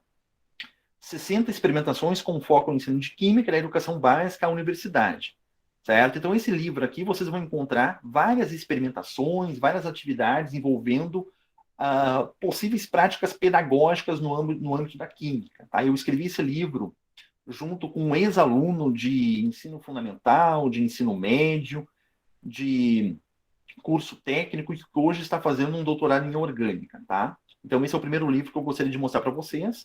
É um livro que apresenta várias experimentações no ensino da química. Ok? Um segundo livro é esse aqui, tá? Que eu escrevi junto com um professor da Universidade Federal do Espírito Santo. Esse livro, então, se chama Atividade Experimental Problematizada, AEP, Estrutura Organizadora do Planejamento, Desenvolvimento e Avaliação de Experimentações, certo? Então, esse livro aqui, ele apresenta a teoria da experimentação, a proposta da experimentação, as bases teóricas que estruturam o processo da experimentação, levando a experimentação como uma dimensão de uma linguagem química, uma linguagem científica, certo? Então, esse livrinho aqui está publicado pela Livraria da Física, uma editora da USP, tá? E foi escrito junto com um professor chamado Paulo Rogério Garcês de Moura. E o terceiro livro, esse que eu lancei este ano, tá? É este aqui, que talvez seja o livro assim, mais interessante para esse formato, para esse momento que vocês estão agora no curso. Que o próprio nome já sugere do que se trata, que é um livro chamado Química em Contexto. Tá? Química em Contexto vai fazer aproximações muito interessantes com várias questões do dia a dia, vai apresentar então vários conceitos químicos, mas atrelar esses conceitos químicos a muitas questões cotidianas, muitas questões do dia a dia, da realidade diária. Tá? Então, Química em Contexto, também publicado pela Livraria da Física, pela editora da USP. Tá? Esses 3 livros que eu mostrei para vocês, eu vou deixar lá no Moodle uma sinopse, tá, dos livros. E vocês vão encontrar esses livros em qualquer livraria, tá? Livraria Cultura, vocês vão encontrar na Amazon, vocês vão encontrar no Submarino, vocês encontram os livros com ampla facilidade, certo? Então, por mais que vocês não tenham anotado aí os títulos, eu vou deixar tanto os títulos como a sinopse dos livros, tá? Um pequeno resuminho de cada um, para que vocês, na medida do possível, na medida do interesse de vocês busquem adquirir, que ele vai certamente contribuir para a formação de vocês quanto a isso, tá? E vejam bem que minha intenção aqui não é ganhar dinheiro, muito pelo contrário, porque, na verdade, quem escreve livro, muito pouco recebe, quem, na verdade, tem os recursos são as editoras, mas a minha intenção aqui é justamente que você se aproxime dessas bases teóricas que estruturam a química e mostram uma outra dimensão à química para vocês. E eu gostaria muito de, daqui a alguns anos, aí, pegar uns 3, 4 anos para frente, receber vocês, fazer um mestrado comigo, fazer um doutorado comigo, tá? De modo que a gente vai poder abrir um espaço bastante importante para trabalharmos aí a formação de professores por um longo tempo. Certo, minha gente? Então, estamos chegando aqui nos encaminhamentos finais.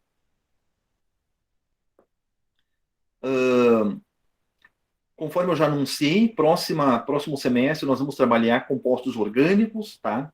Nesse próximo semestre, eu pretendo fazer uma visita a cada um dos polos, tá? Estou tentando adequar a logística para ir a todos os polos, buscarmos desenvolver alguma atividade prática em cada um dos polos. Eu gostaria muito de conhecê-los nesses momentos, nesses poucos momentos que possivelmente nós teremos no âmbito do curso de contato presencial, tá? Encerrando aqui, eu quero dizer que foi muito legal, foi muito interessante conhecê-los, tá? Foi muito prazeroso estar aqui nessas sextas-feiras. Eu gostaria fundamentalmente de ter mais tempo com vocês, mas isso não é possível de acordo com as nossas agendas, tá? Quero lembrar que além desse vínculo que eu tenho com a UAB, eu sou professor da Unipampa, certo? Eu atuo no campus Caçapava do Sul, eu tenho cursos de graduação presenciais, eu também oriento e dou aula na pós-graduação da Unipampa, no mestrado, no doutorado, também a gente escreve, a gente orienta estágios, então são muitas atividades que nós temos que conciliar numa agenda, tá? Então, realmente não foi possível me encontrar mais vezes com vocês. Mas esses 4 encontros que nós tivemos aqui, nessas sextas-feiras à noite, foi para mim encontros muito prazerosos, tá? Vocês são muito gentis em estar aqui comigo, certo? E qualquer questão, vocês podem me procurar a qualquer tempo aí, que eu vou fazer sempre o possível para acolhê-los, tá? E responder aquilo que vocês demandarem. Certo, minha gente? Tá? Grande abraço para todos, ótimo final de ano, ótimo Natal, que vocês tenham um bom fechamento de ano, aí um bom fechamento de semestre, e criem-se novas expectativas aí, boas expectativas para o restante do curso, ok? Então, vou fechar meu microfone agora e fiquem à vontade aí para qualquer manifestação. Só dizer obrigada e boa noite. Boa noite, Rosana.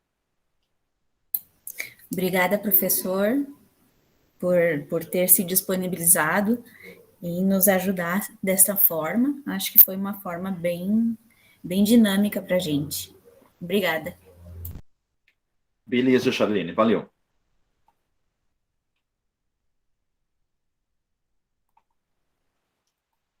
Estou aí, minha gente. Mais alguém? Agradecer ao senhor por essas explicações, né? Isso a gente sente muita falta. Gostaria muito de que, tipo, não é uma crítica, né? Mas acho que assim como eu, vários colegas sentem falta, né, nos outros professores, assim, dessa dinâmica, essa preocupação, assim, em passar o conteúdo de uma forma mais clara pra gente. Eu fico feliz que o Obrigado, senhor vai colega. continuar com a gente no restante do curso. Vamos Ok, que a obrigado, estrada é Rafael. longa, mas ela é muito recompensadora. Obrigado, senhor. E tenha certeza que esse é o meu momento mais prazeroso também, tá? Eu tenho muito maior satisfação em estar aqui com vocês do que estar produzindo material, certo? Ilse, quer falar alguma coisa? Fica à vontade. Só agradecer também, professor, pelos encontros, porque eu sei que nos cursos, os encontros remotos, assim, eles não são obrigatórios, né? Nem para o professor, nem para o estudante, mas só o fato de o senhor se disponibilizar, fazer esses encontros periódicos com agendamentos feitos no início do semestre, no caso aqui do nosso bimestre, né? A gente conseguiu se organizar para quem quisesse participar online, foi muito interessante, porque eu sei que isso não faz parte da nossa modalidade de ensino, que é a distância, né? Mas é sempre bastante bom, assim, interagir também, conhecer o professor que está trabalhando, então essa dinâmica desses encontros periódicos, assim, foram bastante interessantes. Queria exaltar esse lado aí que eu achei fantástico. Foi muito útil para mim também a compreensão de alguns conteúdos que, mesmo sendo no ensino médio, já faz um tempo que eu fiz, então rememorar também é fundamental. Muito obrigada. Perfeito, Ilse. Tentarei manter o mesmo formato daqui para frente. Mais alguém, minha gente? Eu, professor, À vontade, Guilherme. eu participo de um curso extensivo junto com a Universidade Federal de Santa Maria, revisão por pares, e fala sobre interdisciplinaridade. Eu consegui uma proeza muito incrível. Que nem a do Sheldon. Que nem a do Sheldon Cooper. Eu usei a matéria de TMQ para justificar um pensamento científico. Eu tenho ele aqui na minha frente, do meu trabalho que eu entreguei semana A passada. equipe de produção. E eu vou abrir aqui a câmera.